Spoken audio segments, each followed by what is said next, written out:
What is up, everybody? Welcome back to the Bottle Club. Well, hello. I am Navin Bose. I am Jonathan Garano. And we are about to talk about things. By the way, if you're watching on the YouTube right now, please give this a thumbs up. That'd be so dope. I love. By the way, I want to start off with something like a cool little lighthearted story. You know, because we gotta.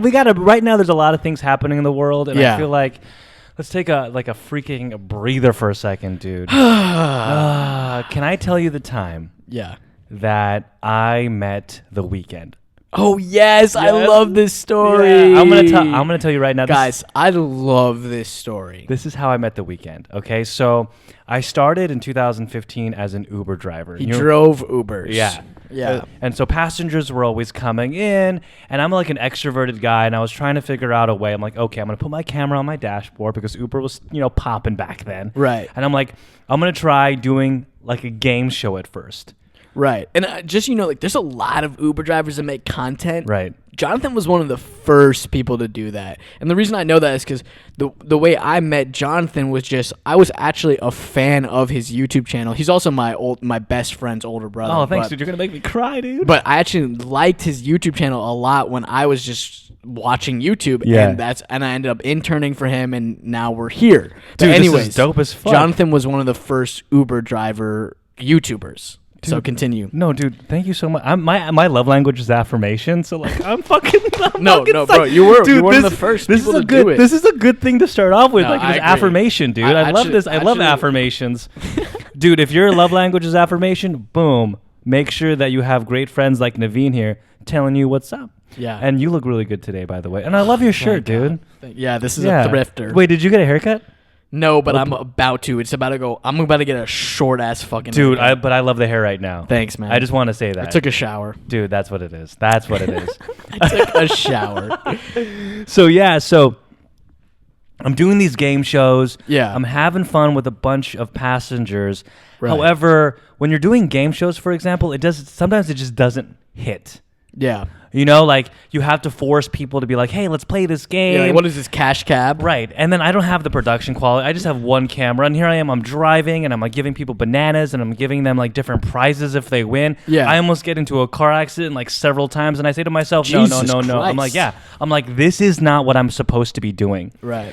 And then all of a sudden, in that same year, do you remember the song "I Can't Feel My Face" by The Weeknd? I can't feel my face when I'm with you.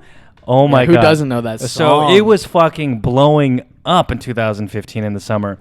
And so I put on my camera, and I don't know what happened, but I said to myself, hey, yo, passengers, every time they came in, do you know the song "I Can't Feel My Face" by The Weeknd? Right. And of course it's a bumper, so everyone says yes. They say yes, and I'm like, yo, so I have this camera here. Do you want to do a carpool karaoke with it? Smart. Also, Jonathan was one of the first people to do carpool karaoke. Yeah, James Corden, fuck you. You copycat. So I'm doing carpool karaoke. Yeah. And I start for 30 days straight. Damn, I didn't know it took that long. Dude, 30 days straight, I was just recording "I Can't Feel My Face" with almost every single passenger. And then what I did, with the help of my brother Gabriel, then what I did was I compiled every single passenger, and I made that into like a video, and I put all the best reactions out of all the 30 days. Right, I put all the best reactions. Yeah. And so I'm like, oh, this is a really fun video. This is such a fun fucking video. Right. And so I remember it was, I believe, the last weekend of July. Yeah. Of 2015. Damn, that's a long time. I know, that was a long time. 6 years ago. 6 years ago. Dude, I was still like, I was in a relationship back Dude, then. you know what's crazy? Like, you hear like 2015, 2016, and like my fucking mind doesn't think it's that long. Right. But it's been so long since those years. It's been so long. Wow, that's crazy. Dude, you were a baby. Wait, how old was I? 6 years ago? Dude, 22 minus 6. 22. How much is that? 16. Yo, some shit was going down. Oh, dude, high school baby, bro. 16. Dude, remember how you jumped up 5 inches when you were like a kid? Yeah. I went into high school 5'1", 100 pounds. But then you left with what? 5'11". Yeah. Well, you say that you're 5'11". Yeah, on your a good Bumble. day. On a good day, I'm 5'11". I think I'm not gonna lie. I think you're 5'9". or 5'10"? I think I'm 5'10". Yeah, I think you're 5'10" because I'm 5'7" 5'9". and you're like 3-4 inches taller than me. I was oh no, maybe you're 5'10" and a half. Because you're taller than Gabriel, and Gabriel is 5'8" and a half. Yeah. No, sorry. Gabriel's 5'9". Oh, if I'm taller than Gabe and he's 5'9", but I don't know. You know, so you're 5'10". Sometimes you go to the doctor, and I've said this on the Spill the Faux podcast, but I need to say this. Sometimes you go to the doctor, and they're like, "How tall are you?" And I'm like, "That's your fucking job. That's your job. How am I supposed to know? When am I? You're supposed to measure me. You think I'm going at home with a fucking tape measure on my wall and fucking like by myself? How would I even achieve that? You tape the tape to the wall? I don't know. Get it together, doc. Whenever the doctor goes, "How tall are you?" I'm like, "What?" And then he measures me and he goes, "You're 5'7". I'm like, "No, I'm 5'6". And he's like, "No. You're 5'7". I'm like, "No. I think you're wrong." At least he measures you.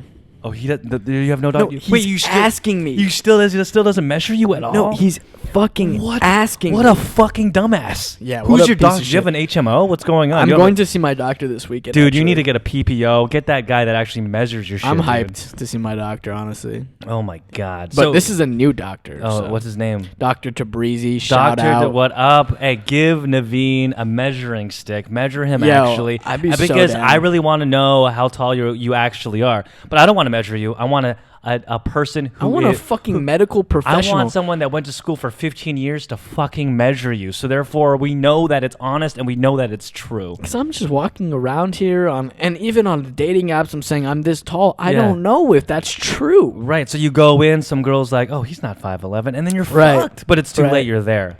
If I found out I was 6 feet, I would kill myself out of joy. If he measured me, no, but that's just not reality. Yeah, because you need to put 6 foot on your dating profile because if you're under 6 foot, some girls are like, "Oh, he's my friend." Yeah. That's stupid. You know what? It is what it is. I think you're 5'10" and a half for sure. So it's okay. If you put on shoes, you're 5'11". Yeah, that's what I'm saying. You know what? Just do that. Put on some boots. Yeah, but do you ever get those ads that are like on TikTok? It's like, "Are you feeling short? You got to get these fucking risers." Have you seen those?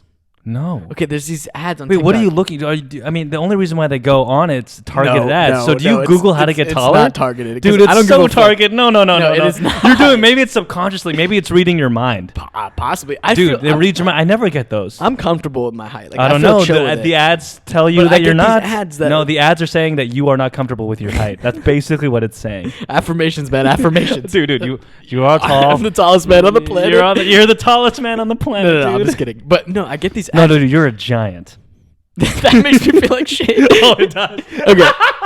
Okay, no, but I'll get these ads and they're like, "You are," and trust me, we will circle back to the Weeknd story. Yeah, it's fine. It's fine. I get these ads that are like, and this is only on TikTok, and they're like, "Do you fucking like want to like feel taller? Put these risers in your shoes." And then I'm like, okay, so imagine you did that. Right. You put the risers in your shoes, and these are like 2-3 inch risers, and you're towering over this girl, and then you get home, and what? You just never take off your shoes? Like, she's going to find out. You cannot just live. Okay. What about this? You take off your shoes and you start tiptoeing. Dude, you know what you can do? You know what you could do? What? So as you're taking off your shoes, you like bend down really low. Yeah. Until she sits down, and then you get up, and then you sit down with her. So she doesn't really know how tall you are. And like if you're in bed, you like scoot up so your feet are like not matching up with her. So she's like, damn. But then she goes to feel for your feet, and you're nowhere to be found. She like get in. And this way you don't date an Asian girl.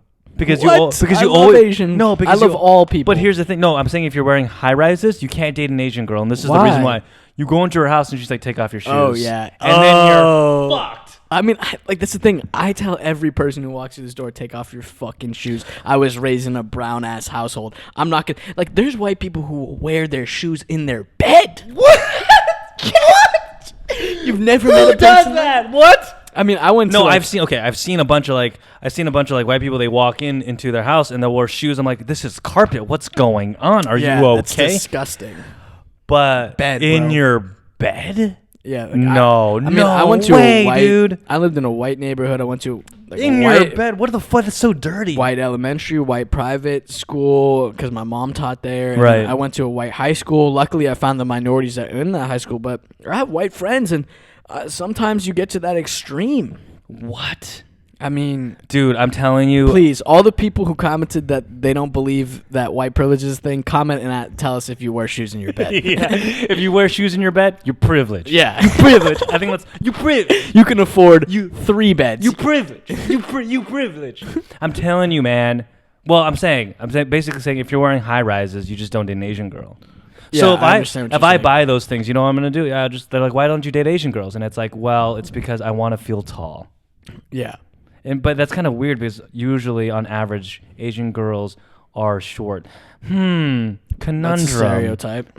Well, if you look at the data pool, the shortest Asians are Japanese. Oh my God. Okay. You know, I study this shit, dude. Where are my ads? I don't understand. Where are my ads? I'm telling you, these are not targeted ads. Are you sure about that? This shit is blowing up. No, dude. I'm telling you, it's targeted ads. It's gotta be, right? I don't know, bro. I don't give a fuck about Listen, you're taller than me, and I love it. Yeah, I like it. You know what you can do with me? You can like hold me. You can coddle me. You can give me like a little back massage when COVID is over, dude. I want like you could be the big spoon. I'll be the little spoon. We should get massages, dude. Did I tell you that I massaged over 1,000 people in my life? What the fuck? Yes. What do you have, like a notebook or some shit? Okay. You really want to know? I mean, we'll get back to the Weeknd story in a second, but fuck that shit right now. So basically, imagine this. My sophomore year in college, my shirt is off with a bunch of other guys, and our shirts are off, and we're cooking. Dude, just listen. It kind of sounds kind of weird, but anyway. No shit, it sounds weird. But hey, man, it's all good. I went to Berkeley. What can I say? Yeah. So we're cutting up lunch. You're so right. Dude, we're cutting up lunch. We're having a fun time. We're doing our thing. And then all of a sudden, we just like stop. We stop freaking cooking. And we look at each other. And you know that look when you give someone when you're about to think like something's about to go down? I guess I do. This is what happened. And we just started massaging each other. And for some reason, it became a thing. Like, he would massage me, I would massage him, we would try new moves, and then suddenly we would go to parties, and I'll say to a guy or a girl, just anybody, like, yo, you want a massage? And they would say yes, and then suddenly we're going at it. Massage, that's what I'm saying, like massage. I would go to weddings, I would start massaging. Man, there's so many different moves that I love to try. Like, I love backs because of it. Interesting. I feel like every person that I've ever massaged is like, you are so fucking good at this. Oh, dude, I don't know, man. I don't know why. A 65-year-old woman, I don't know, man. A 65-year-old woman said my hands are heavenly, and I will never forget that. Yeah, I mean, I think I'm a little bit more selective about who I massage than you, but that's amazing. Okay, let's loop back. No, I'm just saying that you have to massage guys and girls and old women and old men just to get a good understanding of someone's body. Because we're all human at the end of the day. We're human. Yeah, I was going to say we're all human.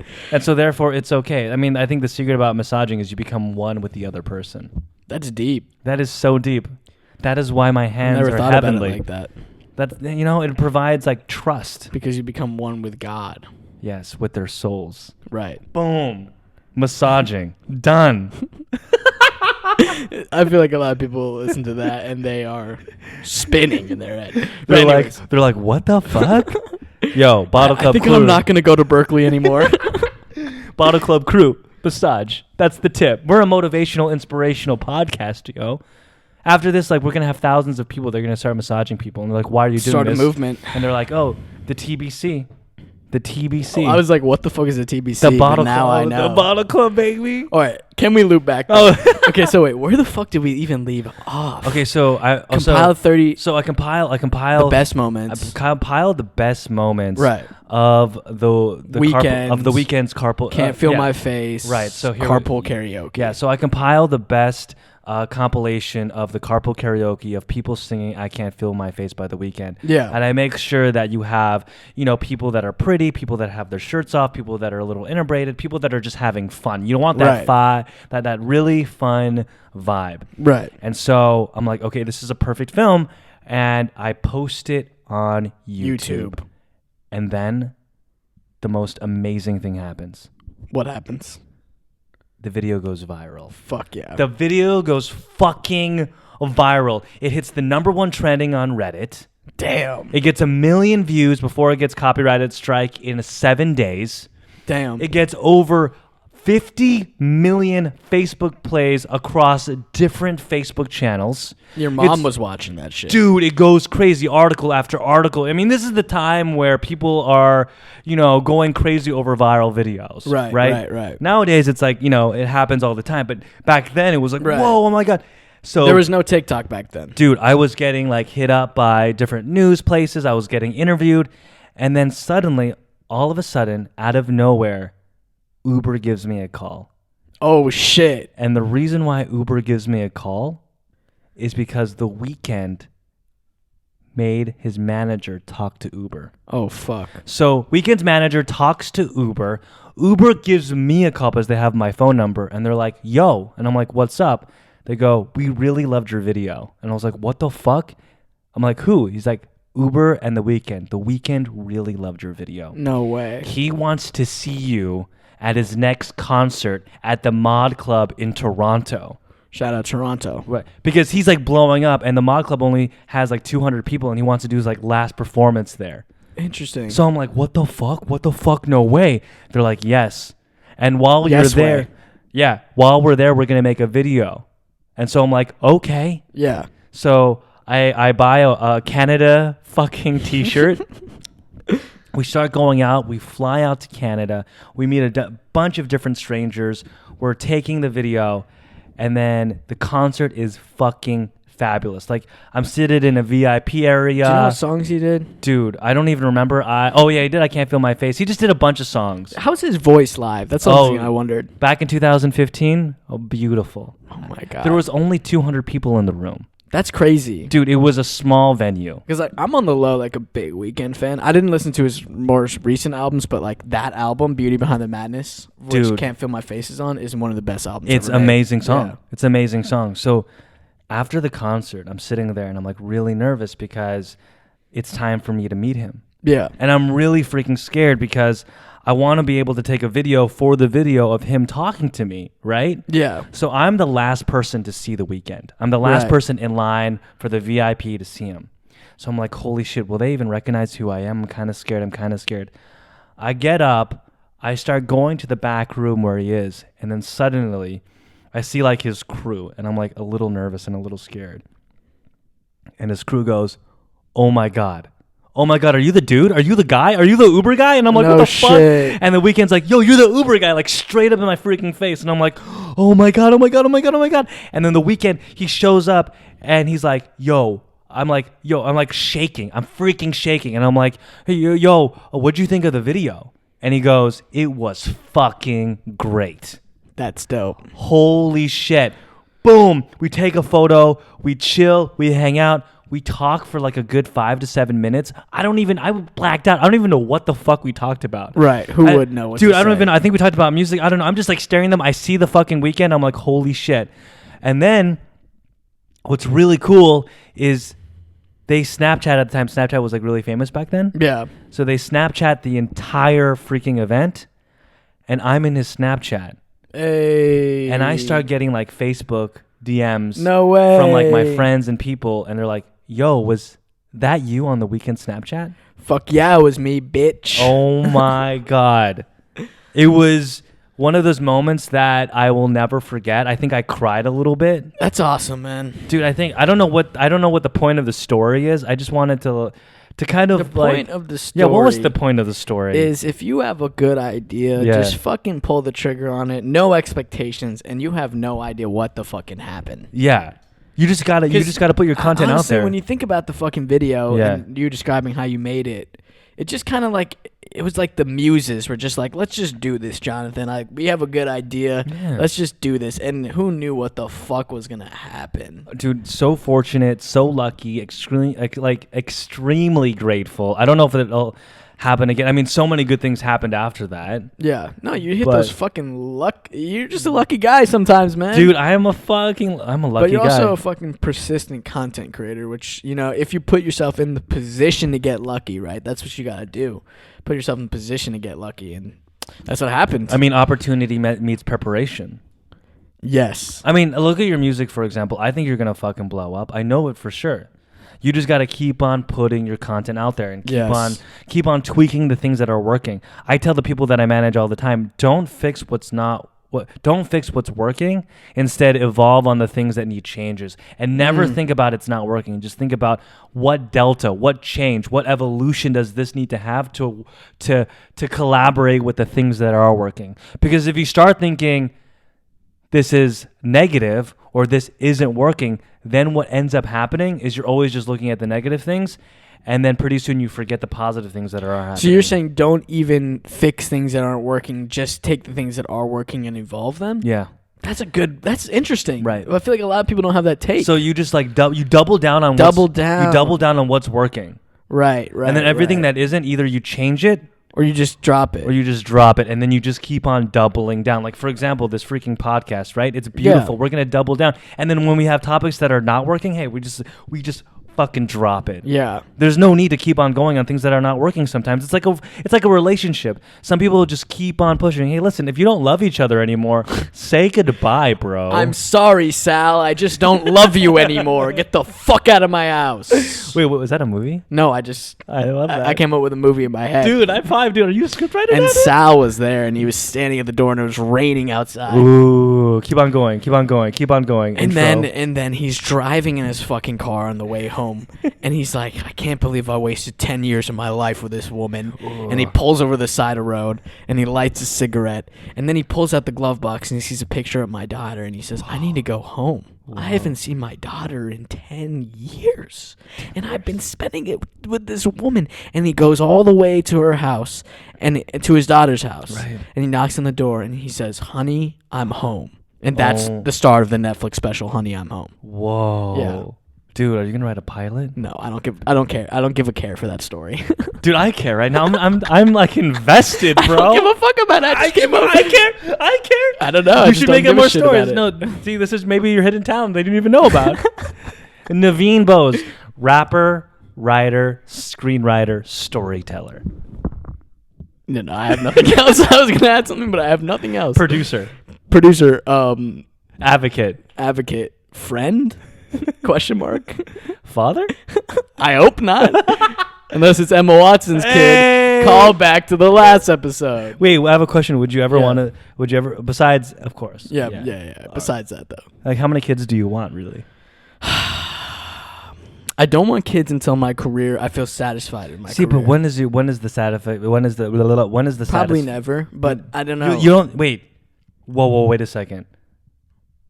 You don't think you'll ever be satisfied? No, I think I'll be like satisfied, but I don't think I'll ever be like, this is it. Like, I think there's goals in my head that I like want to hit, but right. I don't think I'm ever gonna. I don't think that when I get there, I'm gonna be like, all right, I hit this. I'm done making music or blah blah blah. Mm-hmm. But I feel like yes, it's gonna. I want to hit those goals before I have kids for sure. Damn. Yeah, but I don't know. What are these goals? Like, do you even have them? Do you have them listed in your fucking head somehow? I mean, I want to be. I mean, I don't know. If I sound them, I'm just going to sound like a manic, crazy person if I say my goals. No, say your goals. Speak it out to the universe, bro. I want to be #1 most streamed artist in the world. Oh. I love that. Dude, you're speaking out to the universe. Let's do this. I want, like, the respect of hip-hop legends, which is, like, a weird thing to chase. But I do. You want Drake and Billie Eilish to be like, nah, I don't give a fuck about Billie Eilish's opinion of hip hop. I think she makes good music. Right. I just think that who are the people that you care about? One time, what happened? One time, Billie Eilish said at the Grammys, "Oh my God, my timer just went off." It's okay. It's probably not accurate. Yeah. Yeah, one time Billie Eilish said at the Grammys, like, rap is only about bitches and AK-47s. Billie Eilish said that? Yeah, I was like, that's a weird take, Billie. You just took home 5 Grammys and you're white and you're saying that about rap. But anyways, I'm not here to slander her. Right. What do you think about rap? I think rap is dope, man. I think it's like a lot of expression goes on in there and a lot of pain and a lot of, like, yeah, there's toxic things about it, but there's toxic things in our society, like... I don't know. I feel like rap is the most visceral genre of music. Mm-hmm. Everything seems a little bit sugar-coated, a little bit that. If you want raw, like, realness, you go to rap. I think that rap is like in all the genres of movies. Right. I think horror movies are the most visceral. Right. And I apply that to rap. Like, I think it's the same type of thing. Like, rap is the horror movies of music. Wow. That's beautiful. That's so deep. Yeah. There's that depth to it. That's why I have that Hereditary book right there, man. I like horror movies too. Wait, what is that? Hereditary? Yeah, so it's Bring out this book. I want to know what this is. This is the Hereditary A24 book. Wait, what is Hereditary about? So it's a horror movie about... Is it true story? No, it's not a true story, but it's about this woman who she dies and she's a part of a cult. Mm-hmm. and like pretty much all these cult members are trying to carry out this shit. Right. And like it's about that woman's daughter dealing with like all these like weird culty things that are happening to her. But I mean, it is a terrifying. Well, explain. Okay, so what is this called? Hereditary what? Yeah, so like in Hereditary, like it's about like Satan and shit like that. Like that's what the cult was into. Like was into Satan and like summoning Satan, right? So there's these like satanic seances where they would like do a pentagram with candles, and then they would like try to summon Satan in the movie, right? Mm-hmm. But Alex Wolff and this girl, like this little girl, that they're both actors, right, in the movie, and they did one just to fucking just do one because they were like doing in the movie. Do what? Do a seance. Okay, then what happened? They were doing it with this glass and it shattered.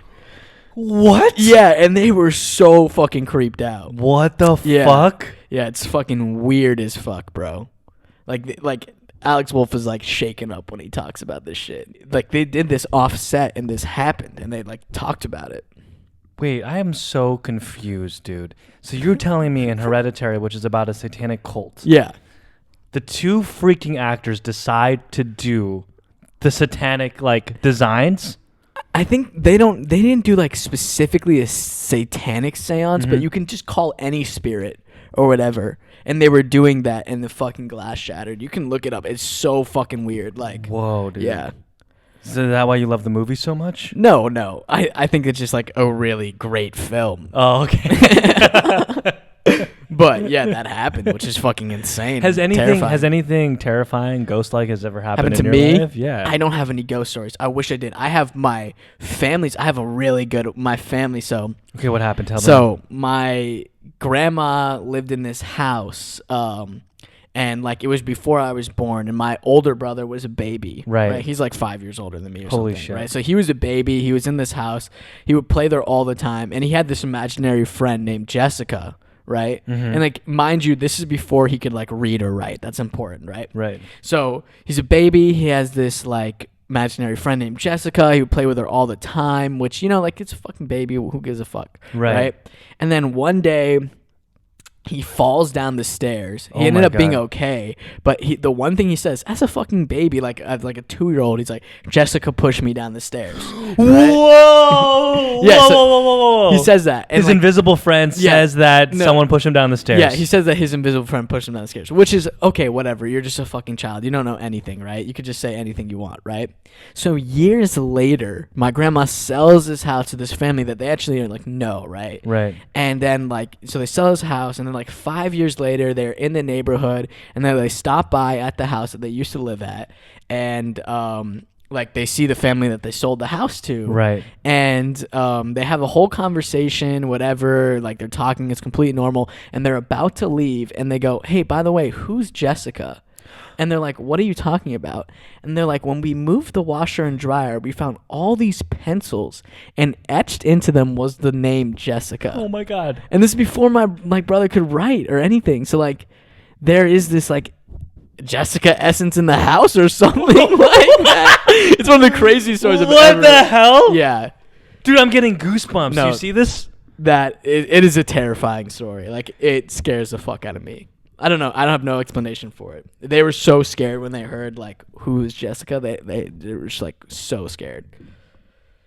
Dude, That's the one ghost story I am freaking freaked out, dude. Do you have any ghost stories? Yes, I have. And if you're listening to this at night, turn the podcast off. Yeah, turn the podcast off. We don't want to know this. Yeah. Okay. You have a ghost story? Dude, this is okay. So oh my God. God, this is such a weird one. Okay, tell me. Okay, I'm gonna tell you. I love ghost stories. So in 2019, yeah, I was managing a YouTuber named Marlon Chan. Yeah, and I know Marlon. I think I know Marlon. Yeah, Marlon's dope as fuck. I love that guy. And so 2019, with Marlon Chan, we decided to go to the Queen Mary. You know the Queen Mary? Yeah, that ship. Right. Queen Mary is this ghost-like ship where there's a lot of ghost stories. Haunted. Super haunted, like a super haunted ship. Yeah. And right before we go to the ship, one of my friends just died. He just passed away. Dang. And for some reason, we're going to the ship to also play with a Ouija board. Oh, yeah. So basically, we're going to the Queen Mary with a Ouija board to call the spirits. Right. So, insane. Dude, I'm fucking like freaked the fuck out already. Yeah. So we wait till the devil hour, and the devil's hour is 3 a.m. Oh, interesting. I didn't know that. Yeah, very interesting. So now we're in like this hidden Queen Mary room. Yeah. And we have the Ouija board. Right. It's 3 a.m. in the morning. So you're allowed on the ship at that time? Yes, but no, we're inside the room because we paid. Oh. So okay, so okay. we rented a room in the Queen Mary. Interesting. So that way we could do this. Right. So we're in the room. Yeah. It's 3 a.m. We have the cameras all around us. We're a little scared. We're like a little nervous. Right. We place the Ouija board on the ground. Okay. Yeah. We start taking that stupid Ouija board thing, the little tool that like, and if you guys know what a Ouija board is like it has a bunch of letters, and you all touch this object that will point at a certain letter in the alphabet, and eventually the spirits will spell out a word. Right. Yeah. So there we are. I have Marlon, myself, my other friend. We're all holding it. Yeah. And suddenly, it begins to move. Right. And as we're going, I'm fucking getting freaked out. I'm right. Like, and you're not even pushing. I'm not even. Oh, I don't know. Maybe it's subconscious. I don't know what's going on. Right. But I'm like kind of addicted to it already. Yeah. So we're going, and I ask, "Is there a spirit here?" Right. And it moves to yes. Right. And I'm like, oh my God, what's going on? What's going on? And I ask it, who's here? And it suddenly begins, one letter at a time, G, R, A, N, T. What the fuck? Your friend. My friend that passed away. And you weren't pushing it. I don't even know what the fuck. Do your friends even know that Dude, happened? Yeah, they know who that person was because he was a YouTuber. Right. Loved him to death. Yeah. I mean, I love him, and he passed away through like... Yeah. No, I love him because he passed away cliff diving. Oh shit! Yeah, I know, poor guy. But anyway, Whew. Oh God, that's so fucking weird, man. So we're moving that, and I begin to like break down and just cry. Right. Because here's my friend who just passed away a weekend ago, and he's talking to us. Yeah. And I wanted to ask him more questions. So I was like, "How are you doing?" Yeah. And it goes F-I-N-E, and like starts fine. I'm alleviating my pain for a second. Yeah. But I just stopped, and I was like, I don't want to do this anymore. I can't do this anymore. I'm filled up with tears. There was just so much emotion. It's fucking scary. Dude, it was so much emotion with that case. That's interesting. That is so interesting. That's really scary. Oh my God. I think about him all the time, though. Yeah. I have a little text message the last text message that he sent me, and I sent him back. But holy crap, that's a good one. Ouija board in the Queen Mary. Yeah. No, I have one weird Ouija board story where it's just like me and my brother built one out of like wood, and we etched in like all the shit, and we like played one night and nothing happened, but we felt weird, so we like threw it away. Right. And then the next morning it was just in our driveway. What? Yeah, like the thing we built, and then my dad ended up like sawing it in half and throwing away, and it was fine. But like that, I always think about how weird that is. Like I really try to think of an explanation about that, but like I don't know. I just think that there could be some explanation. That's why I don't consider it a ghost story. But that one's so fucking weird. That is a ghost story. It's so weird. I believe in the devil's hour. There was always a story that I would tell. So I was a camp counselor for this thing called Opus Day. You've heard of Opus Day, right? No. Opus Day is a subsection. Opus Dei is a subsection of the Catholic faith. Yeah. Where it's like a special little group of like very religious people. Uh-huh. We're still practicing the Catholic faith, but it's done differently a little bit. Yeah. So I'm a camp counselor at the Opus Dei all boys camp. Okay. And I'm there and I'm having fun, but they believe in God so much and the devil so much that I decided to do kind of like a ghost story for them. So this is the story that I would always tell. Yeah. So I would say, guys, have you ever just late at night sitting on your desk or sitting on your bed and your door is open? And they're like, yes. Yeah, of course. So you're sitting on your desk and I'm there and my door is open and I feel like a little breeze through the window. Yeah. And then I feel a little breeze coming from the door. Yeah. And when you look to your left, I look to my left, and I hear little footsteps. And I see like red eyes sometimes. Oh my God. Me. Yes, red eyes looking at me. You know who that is? It's the devil. It's the devil. I would say that. And That's horrible. You see like these fifth graders like. You traumatize those kids. And they're like, oh. No, because that's exactly what happened to me. Wait, that happened to you? Dude, okay, dude, I'm telling you. So this is how I met the devil, right?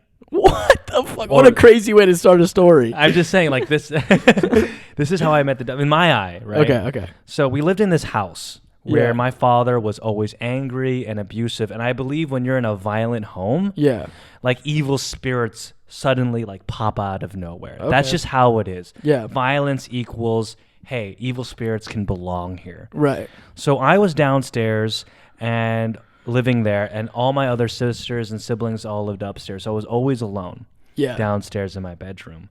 And I'm a night owl, so I would work late at night on my computer, just having some fun.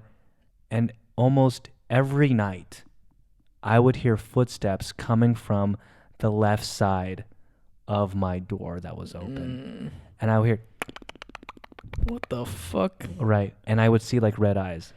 And how would you not scream at the top of your lungs? Dude, I would just stand there and I would think to myself, okay, I would get used to it.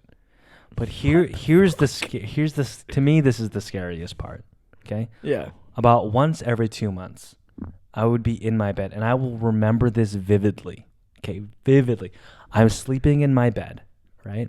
And it's around 2 a.m. And all of a sudden, I can hear footsteps coming towards me. Like 1 step, 2 step, 3 step, 4 step. And I'm laying there, and all of a sudden, someone starts breathing on me. What the fuck? Yeah, like, and I'm just laying there, and I don't want to open my eyes. I just start like trying to pray out loud, and my body is on sleep paralysis, and I can't move anywhere, and I'm just trying my best to like, please God, let this devil guy go away. Just breathing on me for at least, it felt like eternity. Yeah. And then boom, gone. And this would happen, and then I would scream. Because then finally when he would leave, and this would happen like once every 2 months, at least for 10 years of my life. Jesus Christ, man. And I think while being in that house. Right. Well, not just that house, just like when he was around. And I think the last time it's actually happened was probably around like 4 years ago. But holy shit. You know, sometimes they say like when you have sleep paralysis, you can have hallucinations too. So maybe I was just hallucinating. But that shit sounds scary. Even that though, like imagine being in sleep paralysis, you can't move, and then you're also like there's these talks about these people that all have sleep paralysis and they see the same guy. Like, oh shit. Yeah, like someone has described this guy, and so many other people will be like, yeah, I saw that guy at the foot of my bed. Like there's a drawing of him and it looks the exact same for so many different people. Wait, what is this called? The sleep paralysis man? Yeah, like if we look it up. Wait, you want me to look it up? Yeah, look it up. What the fuck? It's like everyone who has sleep paralysis, like they describe this same guy. The same scary guy. Yeah.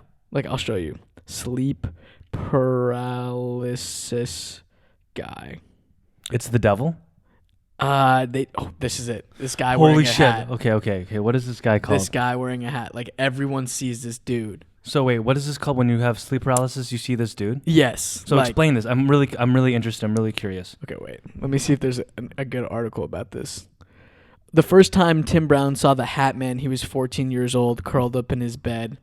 So tell me about the Hat Man. So when you have sleep paralysis? Yeah, like pretty much you'll hallucinate when you have sleep paralysis because you're still in kind of a dream state. Right. And like the dream chemicals are working, but it's working in real life.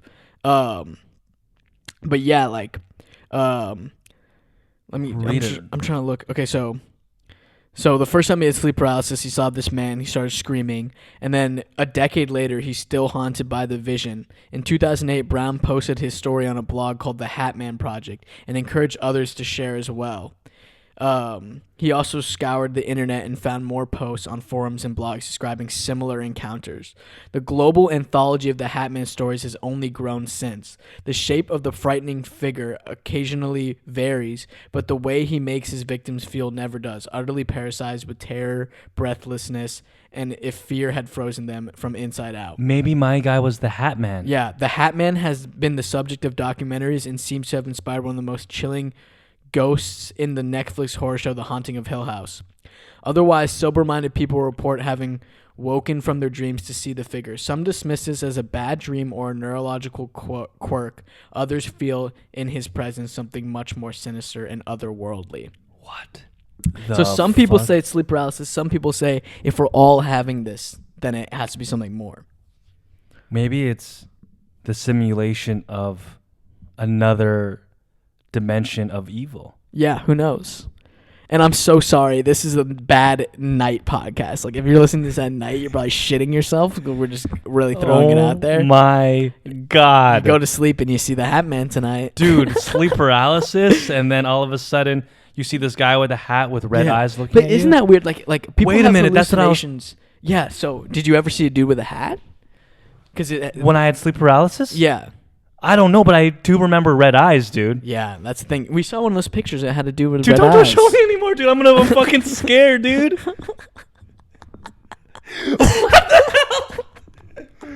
Nah, man. This is what happens. I should not have brought up Hereditary. That's what fucked us. I love it, dude. Oh my God. Bro, there's some pictures in that shit. Like, there's some images. Like, if you go to the gray pages. Yeah, the gray pages. I don't want to look at this anymore. It's a terrifying movie. Do people die in the Hereditary? Oh my God, there's one death that will stick with you for the rest of your life. Should you want to tell it, or should we wait when I watch it? I mean, no, I'm not gonna. It's so good that it can't be spoiled. Like, what I would do is, right. This is one of my favorite movies of all time, and like the first time I watched it, I was alone in a cabin in Nantucket. And I was just by myself because I left. Why? You're gonna watch a scary movie by yourself? I don't know, dude. That's fucking nuts. Why would you do that? I couldn't tell you other than the fact that I'd seen this director's second film and I didn't like it, and everyone I told it to was like, "Dude, you need to watch the first one. You need to watch the first one." So that was in my head. Oh, there's a Hereditary too? No. There's this movie called Midsommar. Okay. Oh yeah, I've heard it. Yeah. That's a triggering movie. Anyway, go on. Okay, good to know. But anyways, this is the same director, but everyone shits on. I did not like Midsommar, but it's all because everyone says compared to Hereditary, it's nothing. Right. So I was like, that was always in my mind for like these years, and then I just happened to like leave dinner early because I was low-key having a panic attack about some other shit. Yeah. And then I come home and like I'm the first one home from dinner, and like everyone's gonna be out for like 2 hours. So right. Like, what can I do to kill time? And like, I don't know, this is gonna sound crazy, but a lot of people find like horror movies like anxiety inducing. I kind of find them soothing, and this is why. Because you're nuts, yeah, bro. No. There's other people who feel this way, but okay, it's just like, if there's like, one thing is if there's other shit that's going on in your life, like this is the only thing you can focus on at the time. And two, it's like, if you accept the fact like, okay, this is a movie, nothing bad can happen to me. Right. Like you're just kind of like along for the ride. It's hard to describe. It's the journey of the story, dude. Right. And it's just like, you're so captivated. It's almost meditative. But anyways, so I had time and I watched it by myself, but there's just one death in it, and everyone who knows. Right. After the party scene. And like after I saw that shit, and it was so fucking traumatizing, honestly. Whoa. Like anyone who wanted to watch Hereditary, I'm like, I want to watch it with you because I want to see your reaction to that scene. Dude, we got to sit down one day and we got to watch it. Bro. Dude, let's do you like scary movies? Dude, I love scary movies. Okay, dude, this is the one. Dude, remember Scream, the trilogy? Yes, I love that Scream. movie, dude. Yeah, I love Scream. I love that movie. I'm a big Scream fan. Dude, Courtney Cox, we're freaking, David Arquette, Nev Campbell, Jamie, is it Jamie Foxx? Oh, Jamie Foxx was in there? Not Jamie Foxx. Whatever that Jamie kid, what was his name? Jamie Lee Curtis? No. Wait, are we talking about Scream or are we talking about Scary Movie? No, Scream 1, 2, and 3. Okay, yeah. Like Scream 1, like, like the principal is Henry Winkler? Do you know who that? Okay, so I was in a Q&A with Henry Winkler, and I asked him, because like, Henry Winkler has an insane fucking like IMDb, but Right. I only care about Scream because I'm a horror fan. I love Scream, dude. So I was like, yo, like, what was your experience like on Scream? With Wes Craven. Yes. And he's like, bro, like, Wes Craven took me out to sushi.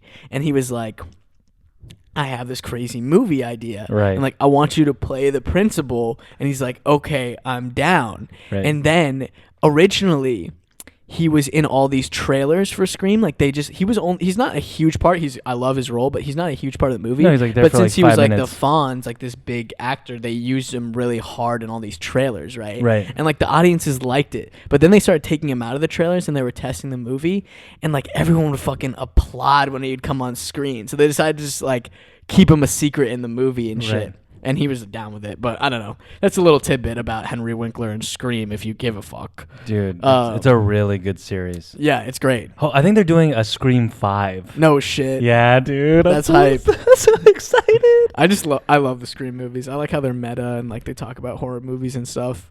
But Emma Roberts yeah. is in the last one.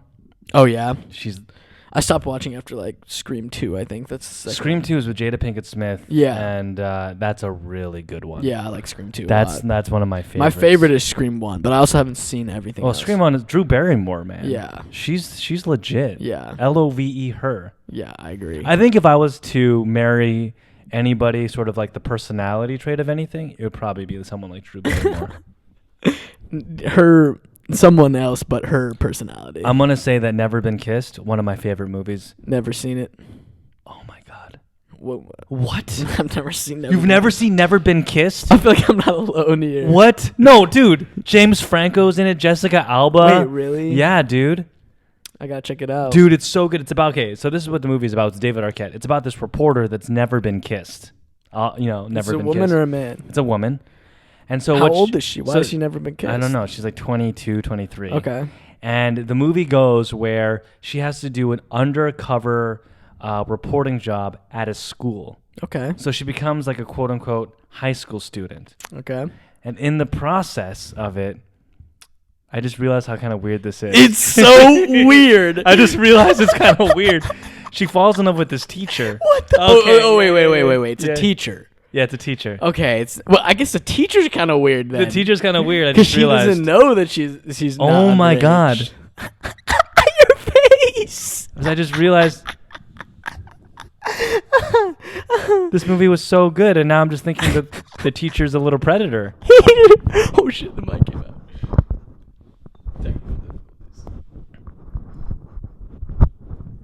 The teacher is a predator. Yeah, I just realized that the teacher's a predator, dude. At first, I was like, this 22-year-old's about to fall in love with a high schooler, which I thought was weird. No, but now it's different because the teacher thinks that she's a minor. Oh my god. Maybe this is not one of my favorite movies anymore. Oh my god. I'm dead. Fuck. I wanted to talk about, because I saw, and again, I'm not one to be pandering to TikTok or anything like that. Right. But a lot of people on TikTok were talking about how you are on that video of Jubilee Media where it's odd men out and there's one gay guy and 3 straight dudes and you try to figure out who's the gay guy. Because that shit blew up on TikTok. So everyone knows about that video because there's a video of that one dude being like, yeah, like, I'm not gay, but like I stuck my finger up this dude's butt. And everyone's recognizing you from that. Oh shit, they are. So like what was that experience like? Okay, so this is kind of like what okay, first off, it was a dope day. Okay. So this is what ends up happening. So I have done previous videos with Jubilee, like a dating one and another dating one. How'd you even get contacted by them? How this happened was I was sitting in a movie theater and I was watching and there was people next to me and I decided to be extremely freaking social. Yeah. And as we're talking back and forth, the guy goes, "Hey, are you single?" And I go, trying to hit on me, bro? Yeah, I was like, bro, yes, but I'm not into dudes. He's like, actually, perfect. I'm from Jubilee, and we have this series. We have this series called Tea for Two. Would you like to be a part of it? It's this blind date dating show. Perfect. And I'm like, okay. And then they put me in a bunch of Jubilee videos, which is really cool, like a lot of dating videos. And That's then dope. Suddenly they're like, we have this new series called Odd Man Out, and we would love for you to be a part of it. Okay. And I'm like, oh my gosh, I love this series. It's like The Mole. Yeah. So what happens is 2 hours before the actual shoot, all 6 of us are in a room talking about life just to gauge each other's like chemistry. Right. And we're standing there and we're sitting there and they go, okay, you just can't give away your sexuality, but you can talk about everything. Right. And so we're there and we're gauging each other. There's this guy named Jared. There's this other guy named Wesley. There's another guy. Who fucking knows? Who fucking knows? We have all these different characters that are there. And now it's time to get mic'd up. And we're getting mic'd up. Yeah. And there's 5. And one guy goes, I'm gay. Well, here's the thing. So the prize pool is $500. Okay. And so my whole mentality is I would love, and the $500 is split amongst the winners, the people that are left. So you eliminate people, and you're trying to get like a good gauge of like how that money is going to be split. So I'm thinking in my head, I want to eliminate the gay. I want to eliminate the mole, who happens to be the gay guy, but I also want to eliminate as many people as I can, so that $500 can be divided maybe just to 2 people or 3 people, so I get like a bigger cut of the prize. Right. So we're there, and all of a sudden, the first guy begins to speak, and everyone around us, because we had that 2-hour conversation, we didn't really like the guy. Yeah, okay. I forget his name, but is he the dude who's like that weird dude who's like, I'm gonna stick my finger up a dude's butt? No, that's Wesley. Okay.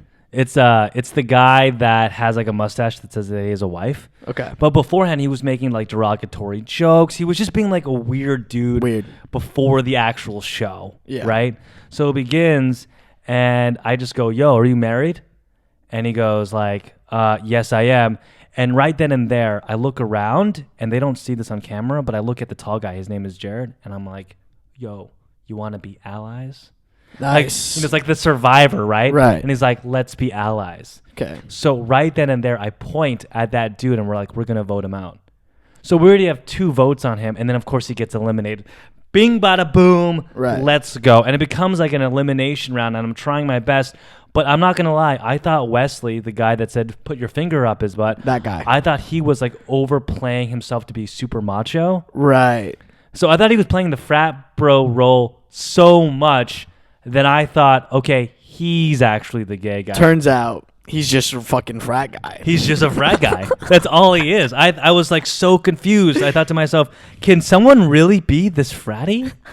Can someone really be this broy?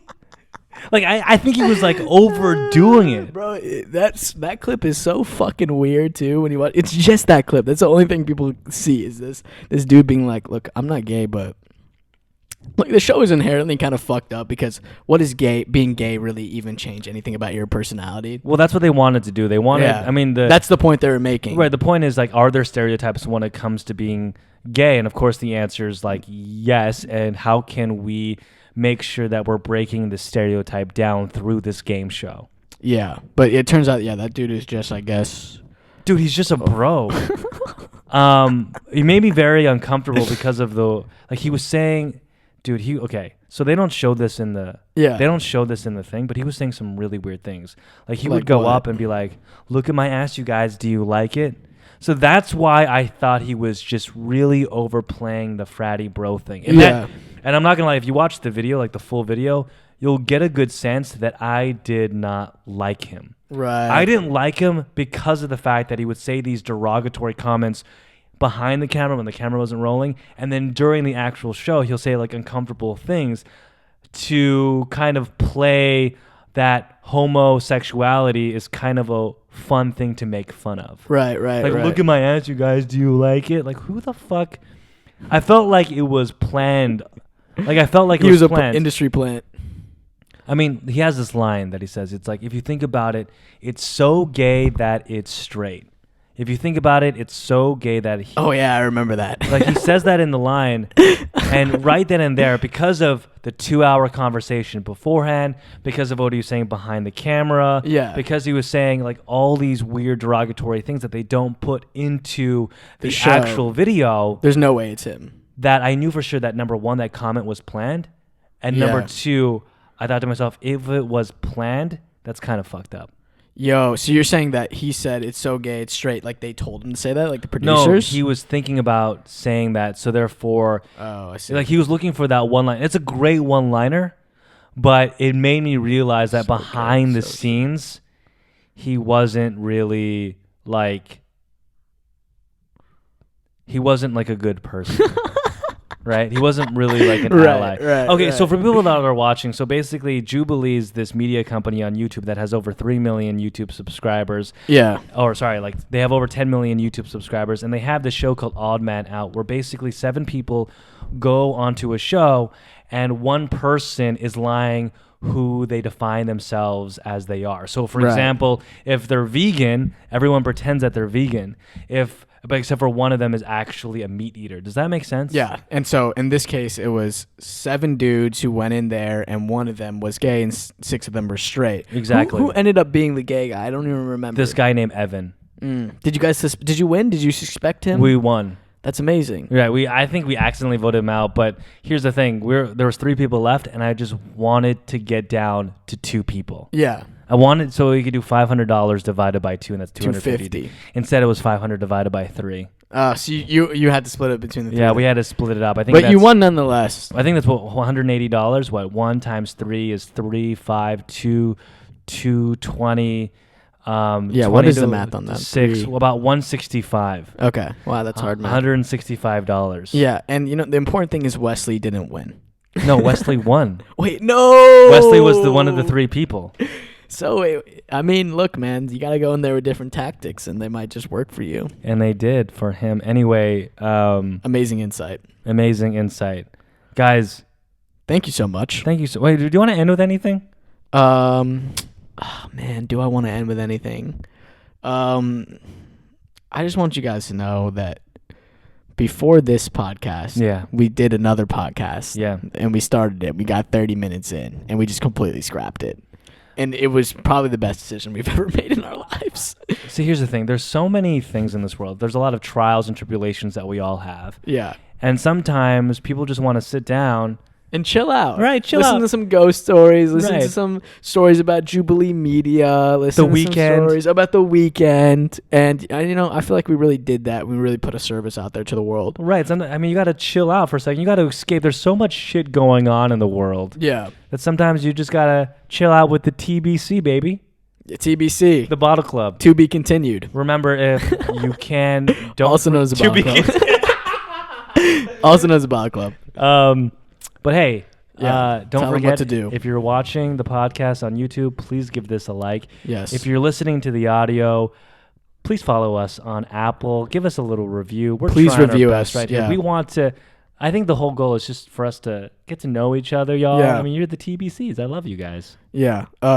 Like us. Go on TikTok. Follow our shit because we post some funny clips from there, and some funny edits. And as always, have a great day. This has been the Bottle Club, and we are out. Peace. Peace.